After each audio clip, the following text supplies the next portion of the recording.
Est-ce qu'on en parle qu'il y a pas mal de meufs de l'histoire qui finalement avaient des troubles alimentaires alors qu'on disait juste que c'était des coquettes ou qu'elles étaient fragiles? Sainte Catherine de Sienne, qui a vécu entre 1347 et 1380, jeûnait tout simplement jusqu'à ne plus pouvoir marcher. On disait qu'elle vivait l'amour divin, mais en vrai elle refusait la nourriture comme une façon de reprendre le contrôle sur son corps dans un monde où il ne lui appartenait pas. Au 19e siècle, Élisabeth d'Autriche, qu'on connaît mieux sous le nom de Sicile impératrice, qui a vécu entre 1837 et 1898, est littéralement obsédée par son image. Elle faisait plusieurs heures de sport par jour et ne mangeait presque rien.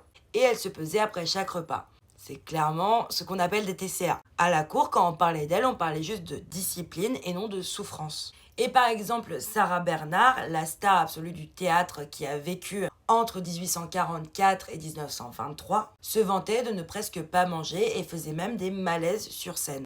Elle se décrivait comme légère comme un esprit.